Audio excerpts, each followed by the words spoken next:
저는 교회를 정말 어린 시절부터 좋아했습니다. 그리고 사랑합니다. 지역교회, 또 여러 보편적인 교회, 또 전 세계도 수많은 교회들이 있죠. 그런데 여러분, 교회라고 하는 이 단어를 딱 들을 때에 아마 각자가 떠오르는 장면이 다르실 거라 생각을 합니다. 여러분, 교회 그러면 어떤 생각이 제일 먼저 떠오릅니까? 자, 옆에 한번 물어볼까요? 자, 교회 그러면 뭐가 떠오릅니까? 네, 그냥 바라보고 웃습니다. 아니, 우리가 지금 교회 왔지 않습니까? 우리가 예배드리는 예배당이 있습니다. 뭐 그런 분도 계실 것이고요. 저는 교회 그러면 어린 시절에 제가 다니던 그 추억이 어린 교회가 떠오릅니다. 뭐 그런 분도 계실 것이고요. 또 어떤 분들은 안타깝게도 저는 정말 교회에서 제가 너무 큰 상처를 받아서 떠나야 했던 그런 교회가 생각나시는 분도 계시리라 생각합니다. 또 어떤 분들은 지금도 교회에 대해서 고민이 많은 분이 아마 있을 수도 있다라는 생각이 듭니다.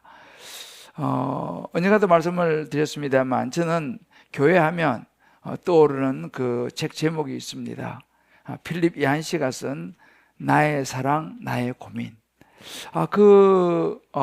필립 이안시가 교회 신앙생활 하다가 교회를 떠나서 한동안 방황을 했다가 다시 돌아와서 나중에 이제 목사님이 되셨는데요. 그가 경험했던 교회와 여러 가지 그 정말 사랑과 고민이 동시에 있는 그 교회, 책 제목이 늘 자주 떠오릅니다. 자, 그렇다면 우리가 교회 그러면 떠올리는 모든 그 교회의 어떤 추억, 경험, 그림이 과연 처음 교회가 태어났던 그 초대 교회의 성도들이 생각했던 교회의 모습과 어떨까라는 거죠. 근데 사실은 상당히 달랐습니다. 당시 이제 오순절 마가다락방에 성령이 임재하시면서 시작된 이 초대교회 1세기 교회는요, 사실은 이 예배라는 것이 편안한 종교 행사가 아니었습니다. 누군가가 갑자기 들이닥쳐서 자기를 잡아갈지도 모르는 그런 긴장 속에서 드리는 생명을 건 예배였습니다. 그러니까 그들에게 예배는 뭐 이 예배가 좋다, 뭐 안 좋다 이렇게 했던 평가가 아니라 생존이었어, 생존. 그러니까 가끔씩 여러분 뭐 중국 지하교회라든지 뭐 북한 지하교회 그런 영상 같은 거 보면 아마 조금 우리가 이해할 수 있으리라 생각됩니다. 우리는 그런 시대와는 다르게 살아가고 있죠. 혹시 여러분 중에서 지금 예배 드릴 때 누가 와서 막 나 잡아가면 어떨까? 막 불안한 분 계세요? 우리는 그러지는 않잖아요, 그죠? 우리는 예배 그러면, 그죠? 교회 그러면, 좀 편리하면 좋겠다. 좀 좋은 시스템, 뭐 좋은 이런 환경들, 이런 조건들, 뭐 이런 생각을 또 떠올리기도 합니다만은, 초대 교회의 성도들에게 있어서는 주님을 붙드는 거였습니다, 예배는. 복음을 붙드는 거였습니다.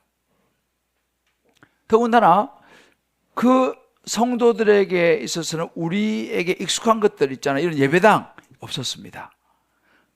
성경책 없었습니다. 우리 찬양팀, 찬양대 없었습니다. 잘 준비된 우리 다음 세대 교육공간 없었습니다. 그들은 가정에 이렇게 이 그림 초대교회처럼 가정에 둘러앉아 예배드렸습니다. 박해가 시작되던 그런 시절들 속에는 늘 그들은 불안했습니다. 두려웠습니다. 예배드릴 때가 또 혹시 내가 잡혀가지 않을까. 오늘날 우리와는 좀 다르죠. 또 하나 우리의 그 교회의 이 개념과 또 주일 예배의 개념이 좀 달랐습니다. 사실은 그 초대교회 당시에는 어떤 주말이라고 하는 그런 개념이 거의 없었습니다. 유대인들은요, 안식일을 지켰습니다. 우리로 말하면 토요일, 우리도 뭐 안식교, 우리나라도 그런 있지 않습니까? 안식일을 지켰습니다. 그런데 초대교회 성도들은요, 안식일을 지키는 것이 안식 후 첫날, 예수님이 죽으시고 부활하지 않습니까? 그래서 안식 후 첫날, 우리말 주일날, 우리는 주일날 모이지만 그 성도들에게서, 유대인들에게서는요, 안식 후 첫날은 월요일입니다. 그러니까 우리로 치면 그들은 월요일날 모이는 거죠. 왜? 유대인들은 다 안식일을 지키니까. 예수 믿는 이 성도들은 안식 후 다음 날입니다. 그러니까 그날은 유대인들은 정상적으로 시작을 하는 그런 한 주의 첫날이었죠. 그러니까 우리가 월요일 날 보통 이제 아침에 출근을 하려면 주일 전부터 좀 이렇게 긴장도 하고 또 좀 준비도 하고 하지 않습니까? 그러면 초대교회 성도들은요, 가장 바쁜 날이 언제예요? 월요일 아침 출근 시간이잖아요. 그들은 이런 시간에 모여서 예배를 드렸습니다.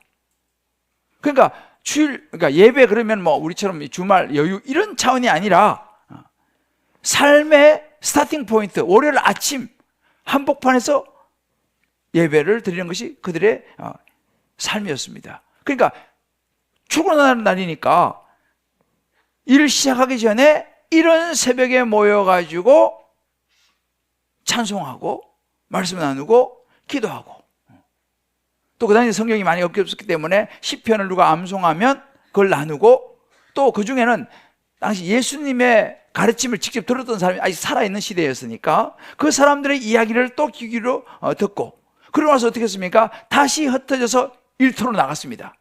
우리가 이제 개강을 하면 화요 순장반이 새벽 5시 30분에 모여갖고 우리 순장반하고 출근하는 것처럼, 사실은 그 당시에 초대교회 성도들은요, 그런 개념이었다고 보시면 됩니다. 그래서 일찍, 왜? 유대인들은 시작하니까 이 사람들은 모여가지고 예배하고 출근하면 종은 또 가서 열심히 주인 섬기고 또 각자 일터로 나가는 그런 차이가 있었습니다. 또 하나의 차이는요, 당시에 이 초대교회 1세기의 교회는 우리가 익숙한 그런 조직 같은 어떤 뭐 아래 위계 이런 거, 그런 것이 거의 없었습니다. 문자 그대로 예수 믿는 사람들의 모임이었어요. 그러니까 조직이 움직인 게 아니라 사람이 움직이는, 우리가 말하자면 하나의 무브먼트, 운동이었습니다. 뭐 누가 시켜서 모이는 게 아니었습니다. 예수님을 믿는 사람, 예수님을 만난 사람들이 자연스럽게 모이는 그런 움직임이었습니다. 모임이었습니다. 그러니까 이 사람들에게는요, 뭐 예배당 있는 것도 아니고 뭐 다른 이런 게 없기 때문에 그들이 모일 수 있도록 한 힘은 한 가지였습니다. 하나의 확신이 있었어요, 그들에게는. 그 하나의 확신이 뭐냐 했을 때, 나사렛 예수는 하나님의 아들이시다 라고 요 확신이 있었어요. 다른 건 없습니다. 그들의 마음에 나사렛 예수 하나님의 아들이시다. 좀 더 구체적으로 말하면 하나님께서 그들을 구원하시기 위해서 예수님이 땅에 보내셔서 예수님이 어떤 분인지, 하나님이 어떤 분인지를 알게 해주셨고, 예수님이 자기들을 위해서 십자가에 달려 죽으시고 부활하심으로 그들이 구원을 받을 수 있게 되었다. 그래서 하나님과 화해하게 되었다라고 하는 것을 확신시켜주는 복음, 요거 하나가 딱 그들의 마음에 있었던 거예요. 그거 하나로 모이는 겁니다. 목숨 걸고. 이런 새벽에 모여가지고 출근해야 되는데 모여가지고 예배 드린 거예요. 그 안에 딱 하나 있어요. 예수 그리스도, 복음. 그러니까 사실은요, 그 초대교회 성도들에게 믿음이라고 하는 것은 어떤 감정, 어떤 뭐 가르침 이런 차원이 아니라 많은 사람이 목격한 하나의 사건이 있어요. 뭘 목격했습니까? 예수님의 죽으심과 부활. 예수님께서 부활하실 때도 많은 사람이 부활을 목격했습니다. 그 부활을 목격했던 그 사건, 예수님의 부활, 이것이 그들의 믿음이었어요. 직접 눈으로 봤으니까. 근데 많은 경우에 이 초대교회 사람들은요, 글을 읽는 사람이 많지 않았습니다, 그 당시. 그럼 그들에게서 뭐냐? 딱 하나밖에 없습니다. 굿뉴스. 예수님. 자기를 위해서 십자가에 죽으시고 부활하신 그 예수님에 대한 그 확신. 나도 저 예수 믿으면 영원한 생명 천국 간다. 확신. 딱 그거 하나 있었어요. 그 사람들이 모인 것이 교회였습니다. 그러면서 예수님께서 그들에게 하신 것이 뭐냐 하면, 그전에는 유대인들은요, 하나님 그러면 두려운 존재예요. 심판하시고. 물론 복도 주시지만, 구약의 하나님은 주로 심판에 하나님이 많이 나타나는데, 하나님 잘 믿어야 된다, 막 두렵다, 이런 개념이었는데, 예수님께서 오셔가지고 그 막연한 하나님에 대한 부분들을 이제는 볼 수 있는 하나님으로, 이해할 수 있는 하나님으로 만들어 주셨습니다. 왜요? 예수님이 하나님의 말씀을 보여주시고 가르치시면서 하나님의 사랑이 어떤 것인지, 하나님의 사랑이 우리가 어떻게 나타나는지, 하나님의 존재가 어떤 분인지를 쭉 말씀해 주시니까 이제 이 사람들이 하나님에 대해서 막연한 것이 아니라 좀 더 구체적으로 이제 알기 시작했습니다. 자, 이것이 초대 교회의 모습이었습니다. 자, 그러면 우리가 이제 2000년이 지났어요. 자, 옆에 분에게서 2000년 지났습니다. 자, 2000년이 지났어요.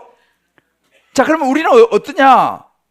우리가 드리는 예배의 방식도, 우리가 모이는 형태도 많이 달라졌어요.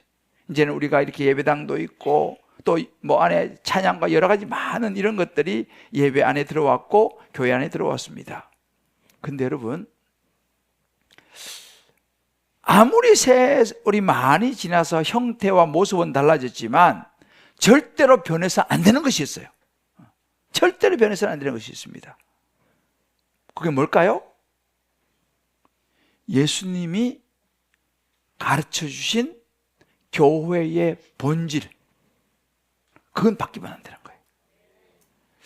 처음 말씀해 주셨던 교회의 모습, 태도, 또 제자들을 통해서 세상을 변화시키고자 하셨던 예수님의 의도, 이거는 절대로 바뀌어서도 안 되고 잃어버리면 안 됩니다.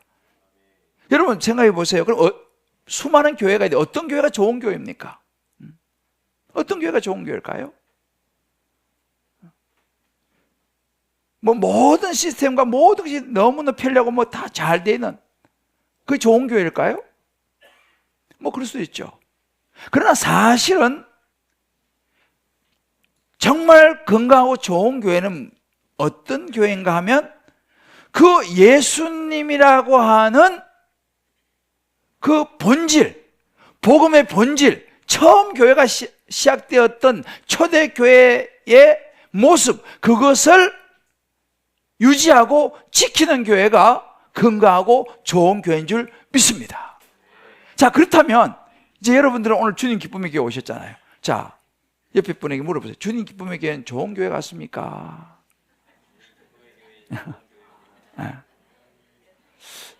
자, 우리 온라인 들으신 분들도 한번 옆에 분에게 물어보세요.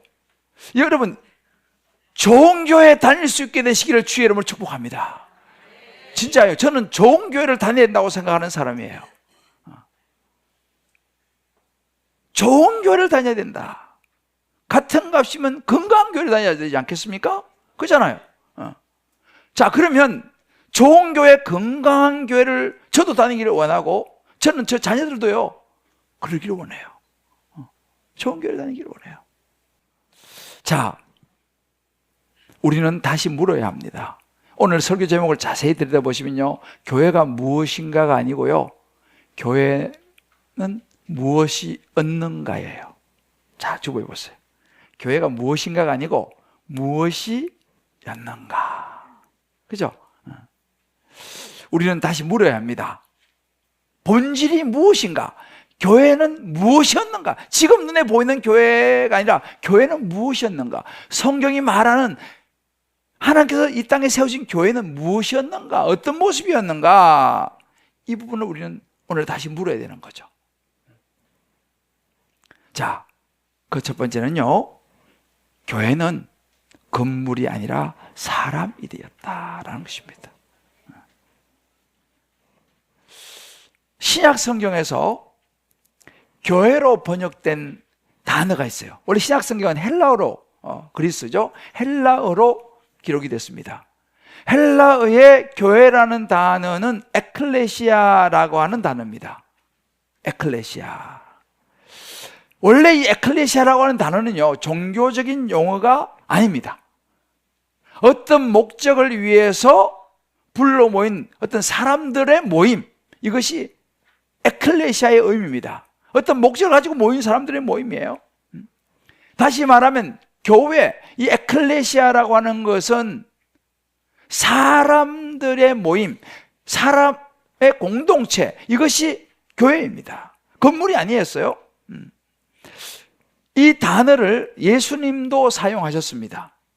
여러분 잘 아시는 예수님께서 베드로에게 사람들이 나를 누구로 하느냐, 너는 나를 누구로 하느냐라고 묻는 유명한 대목이 있어요. 마태복음 16장 16절에 보게 되면 베드로 이렇게 대답합니다. 주는 그리스도시요 살아계신 하나님의 아들이십니다. 너무 유명한 신앙 고백이죠. 예수님은 우리의 그리스도 구원자시요 살아계신 하나님의 아들이십니다 라고 대답을 했어요. 예수님께서 야, 너가 참 대답을 잘했다, 너 복이 있다 라고 말씀하시면서 18절에 이렇게 대답합니다. 내가 내게 이르노니 너는 베드로라, 내가 이 반석 위에 내 교회를 세우리니, 이렇게 말합니다. 여기서 교회라는 말이 나와요. 이 교회라는 말이 헬라어 성경에 보면 에클레시아라는 단어를 쓰고 있습니다. 예수님께서 이 에클레시아라는 단어를 썼어요. 이게 바로 교회입니다. 그러니까 예수님께서 말씀하시는 교회, 예수님이 세우신 것은 예수님을 구주로 고백하는 사람들 위에 세워진 공동체였습니다. 교회는 사람이었어요. 이것을 바울이 고린도서 1장 2절에 보면 더 정확하게 이야기합니다. 고린도에 있는 하나님의 교회. 자, 교회가 뭐냐? 정확한 교회의 정의를 주고 있어요.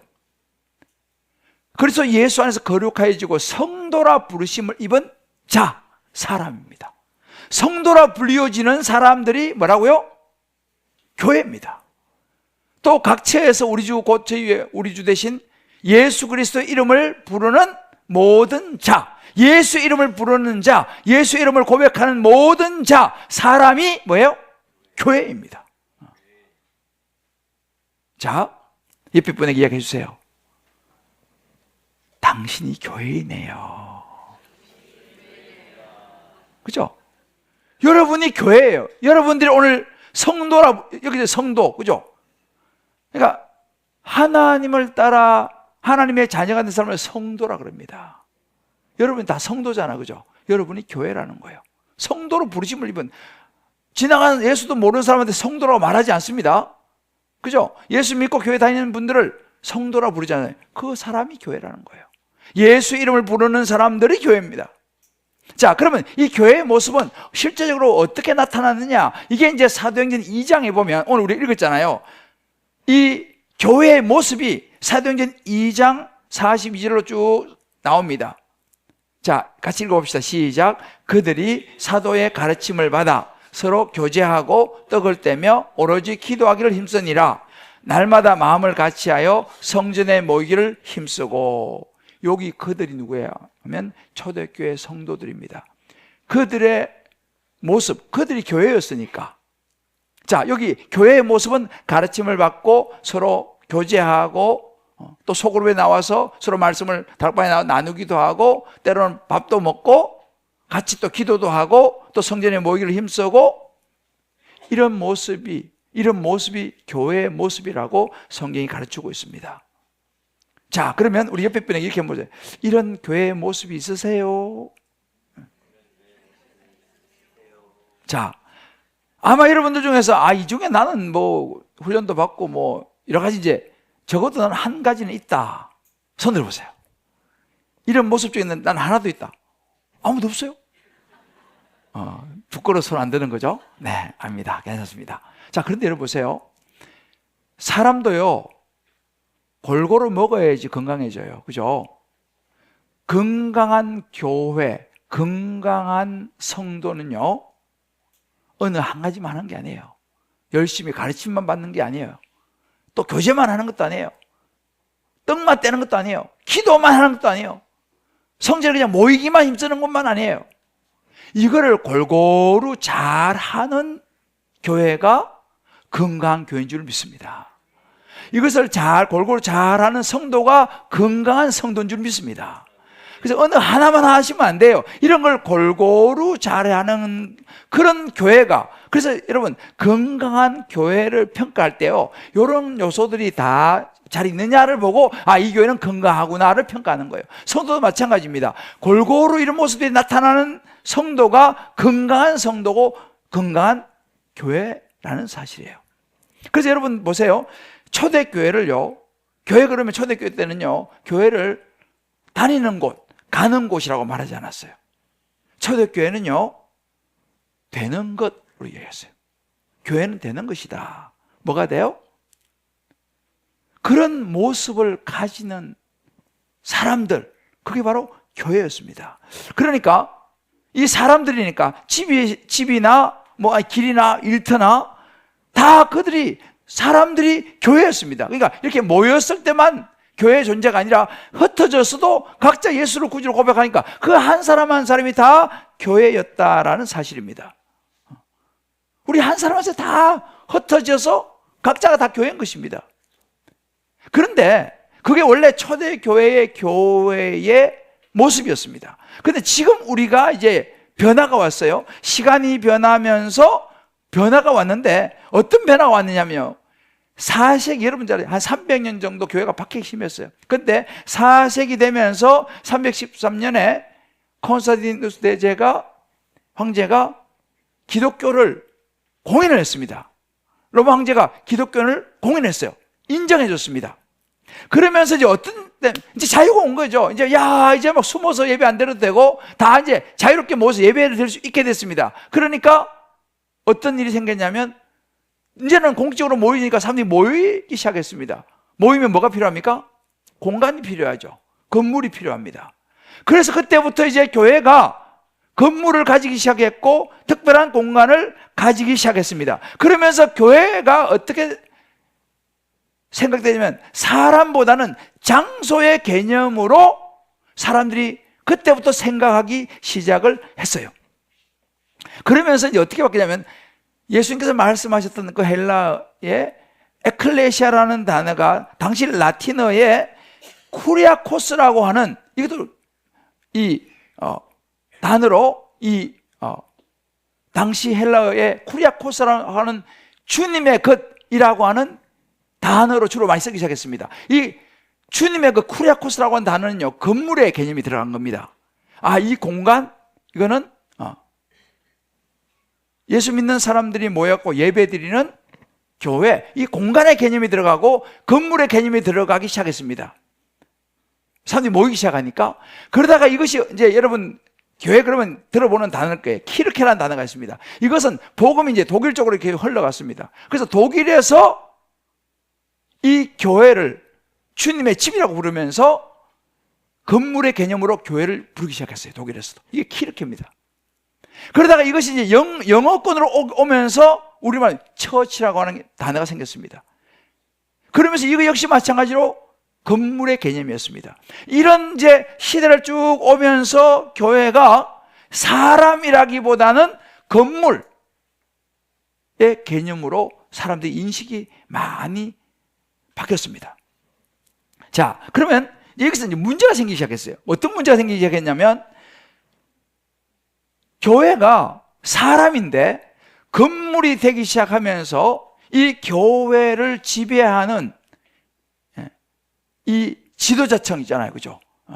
이 지도자층들이 이 하나의 권세와 권위를 가지기 시작했어요. 그리고 한 4세기 정도 된 성경이 이제 이 편집되고 형성되다가 나온 것이 뭐냐면 이 헬라어가 라틴어로 번역이 됐습니다. 이 로마의 이 영향권 안에서 라틴어로 번역이 돼서 수백 년 동안 이 불가타 성경이라고 그래서 라틴어 성경을 가지고 있었어요. 근데 문제는 라틴어를 사람이 잘 모르는 거예요. 그리고 그 사제들, 극소수의 사제들만 라틴어를 알기 시작했습니다. 나중에 이제 로마가 조금씩 쇠락하면서 라틴어가 상용되는 것이 많이 줄어들면서 성경을 봐도 사람들이 모르는 거예요. 그래서 이 사제가 주일날 성경 가지고 이야기하면 사람들은 라틴어를 모르니까 잘 알아듣지를 못해. 그러니까 뭐가 되면 성경이 사제들의 독점이 됐어요. 대충 왜곡해서 이야기해도 성도들은 몰라. 그러면서 점점 교회가 제도화됐습니다. 교회가 건물이 되고 교회가 건의가 되고 나중에는 이제는 이 교회가 면죄부를 파는, 구원을 파는, 왜? 성경을 잘 모르니까 이게 왜곡이 되기 시작했어요.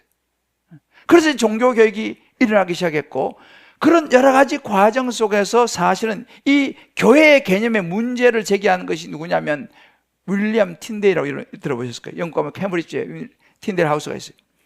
이 1500년대 사람인데요. 이 16세기 윌리엄 틴데일이 무슨 생각을 했냐면, 야, 사람들이 성경을 읽을 수가 없어. 라틴어 어려우니까. 그래서 이 사람 영국 사람인데 영어권 사람들은 성경을 읽을 수가 없습니다. 이 사람이 생각했습니다. 아, 영어로 성경을 번역해야겠다. 그래서 이 윌리엄 틴델이 사실은 그 라틴어를 이제 영어로 번역을 하는데요. 그 과정 속에서 이 사람이 무슨 생각하냐면 히브리어 헬라어를 바로 영어로 번역을 하기 시작했습니다. 번역을 하면서 이제 뭐가 밝혀지기 시작했냐면 그 전에 교회를 갖다가 이 독일로 키르케 이런 식으로 번역을 하던 것을 갖다가 윌리엄 틴데일이 에클레시아의 개념을 정확하게 번역을 하면서 영어로 어떻게 이렇게 번역을 했습니다. Congregation, 회중이라는 이 처치로 번역하지 않고 회중, 모임이라는 단어로 이 에클레시아를 번역을 했어요. 그러니까 영국의 이 기독권들, 이 사제들이 있잖아요. 성경이 이제 영어로 번역하는 되니까 막 읽기 시작했잖아요. 그것을 금지했어요. 못 읽겠어요. 그래서 여러 가지 이제 스토리가 많이 나왔어요, 사실은. 그래가지고 결국은 윌리엄 틴데일은 나중에 화형당해 죽습니다. 그런데 이 윌리엄 틴데일이 에클레시아 교회의 개념을 갖다가 이 평범한 사람들이 다 성경을 읽을 수 있도록 영어로 번역한 정말 너무 귀한 사람이고 귀한 역할을 했고, 특히 그 중에서도 이 에클레시아 교회의 개념을 건물이 아니라 사람이라고 하는 이것을 이야기하기 시작했다는 사실이에요. 굉장히 큰 공헌을 했습니다. 잠깐 공부했습니다.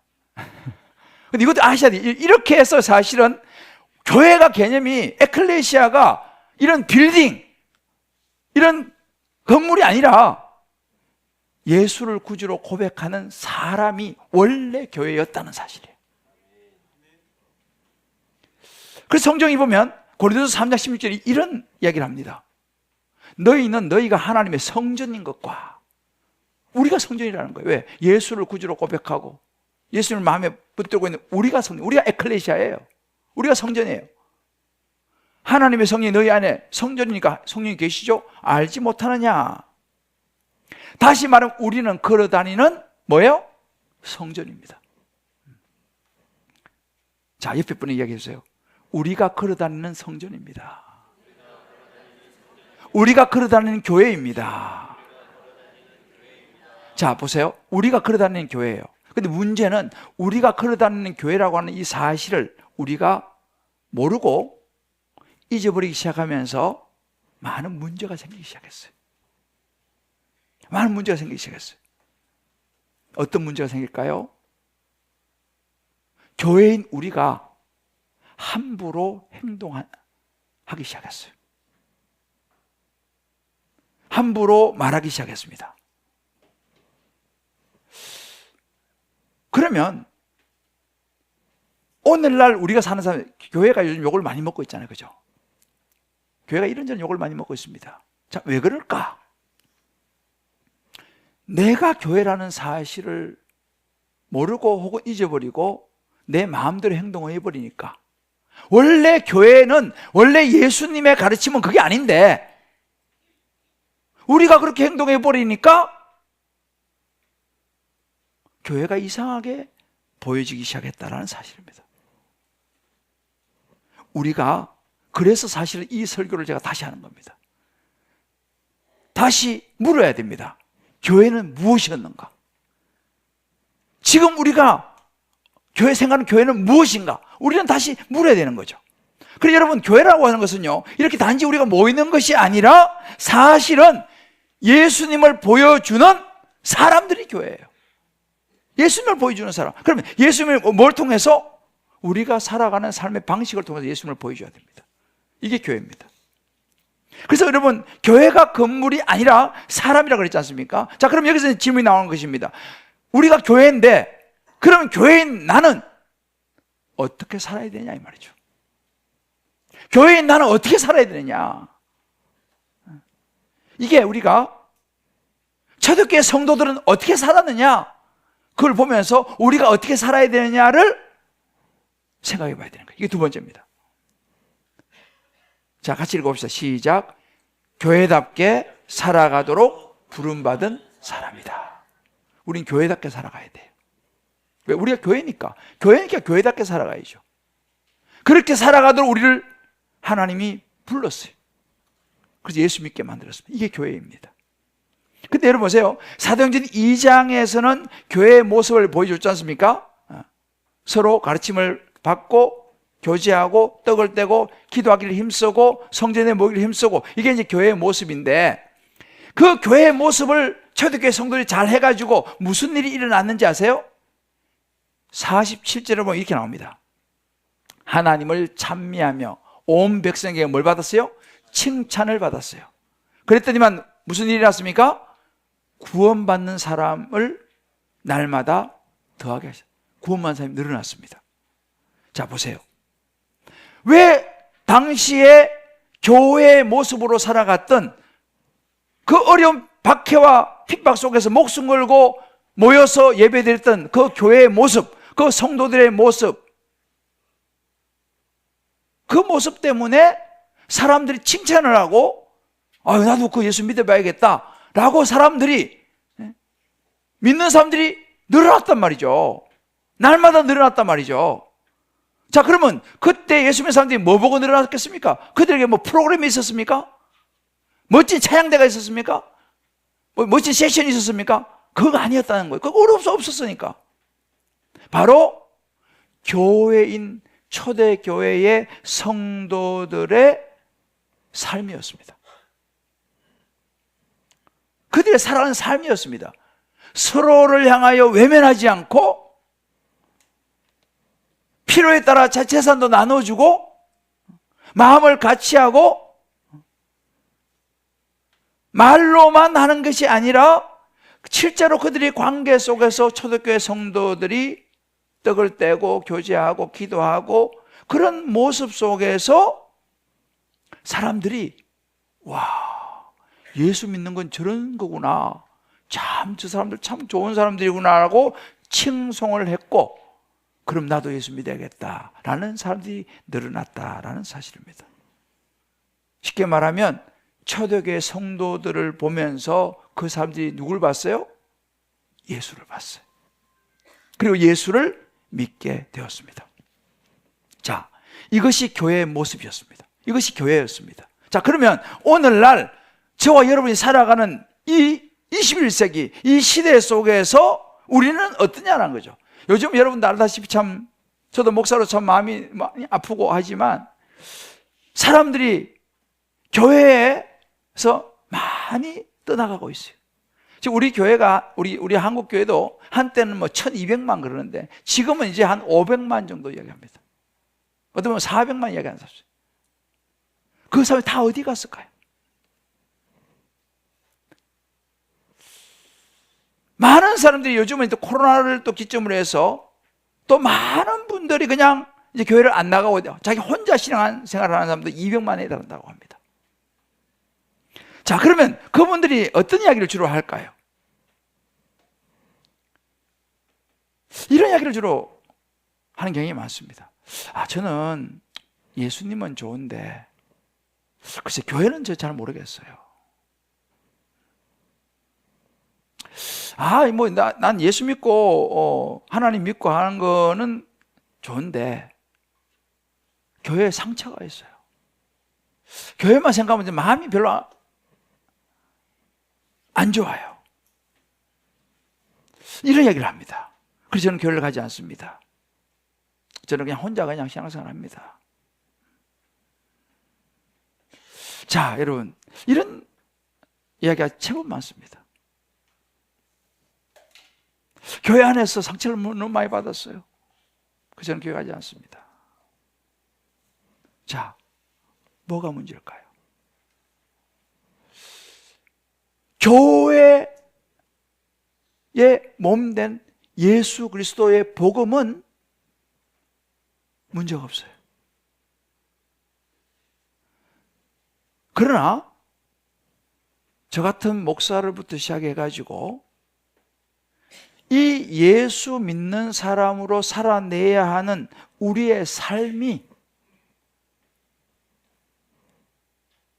제대로 드러나지 않는 아픔인 것입니다. 이런 거죠. 요한복음 13장 34절에 35절을 보면 예수님이 이렇게 말씀했습니다. 새 계명을 너희에게 주노니 서로 사랑해라.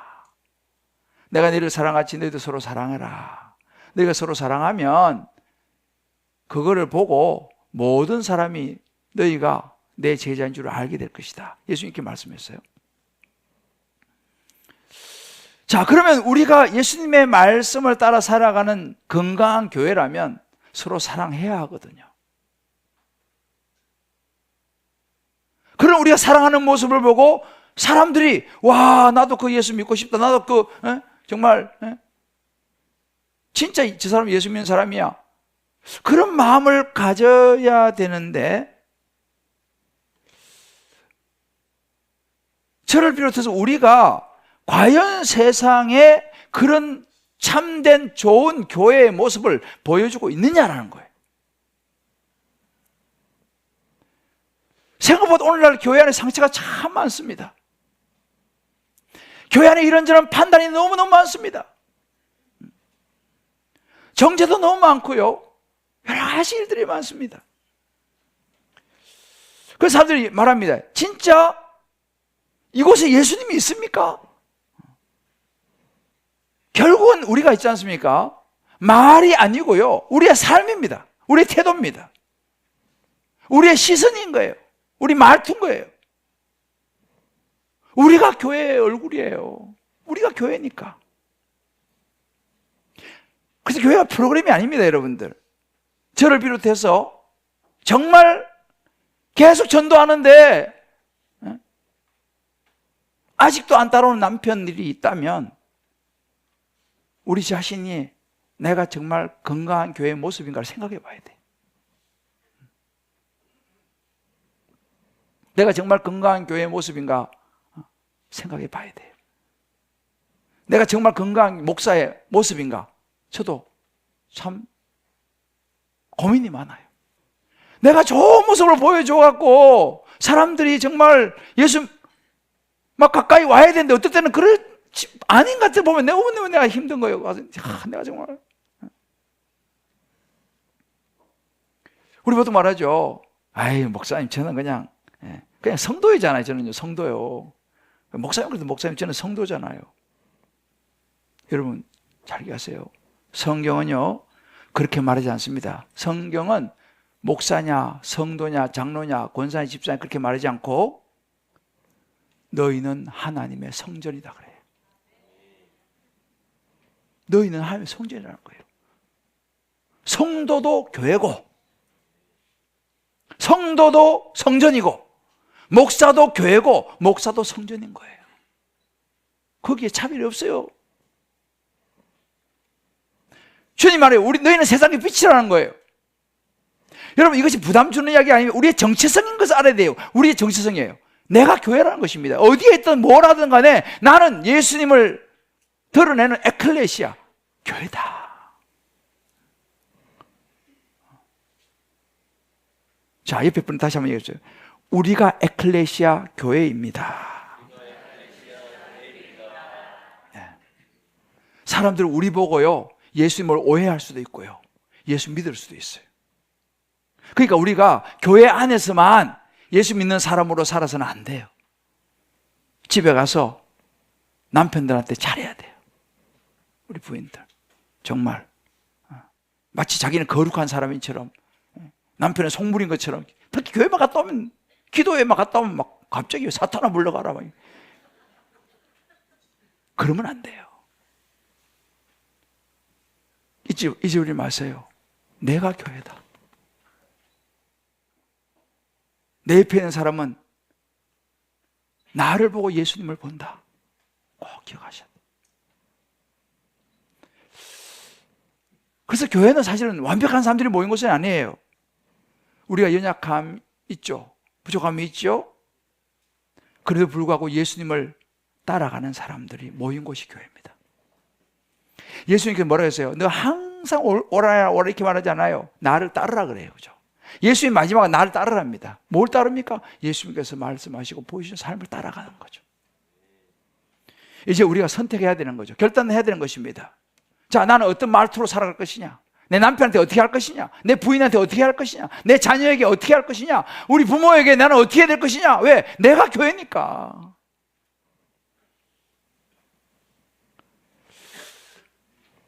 교회는 모이는 장소가 아니라 우리가 살아내는 모습인 줄 믿으시길 바라요. 사랑하는 성도 여러분, 우리가 교회입니다. 제가 주님 기쁨의 교회고 여러분이 주님 기쁨의 교회예요. 예수님을 따르는 우리 자신입니다. 그래서 정말 우리가 다시 2026년도는 다시 결단했으면 좋겠어요. 주님, 제가 부족하지만 2026년도에는 남들이 어떻게 하든 간에 그거 놔두고 나부터 하나님 기뻐하시는 교회로 살아보겠습니다. 우리 성도들을 좀 더 잘 섬기는 교회 되게 해주십시오. 어떻게라도 예수님의 모습을 조금이라도 더 잘 보여주는 그런 교회, 그런 목사 되게 해주십시오. 이게 제 기도 제목이에요. 이것이 저와 여러분의 소원이 되기를 바랍니다. 그래서 우리를 보면서 사람들이 예수님을 생각하고 교회를 느낄 수 있도록. 할렐루야.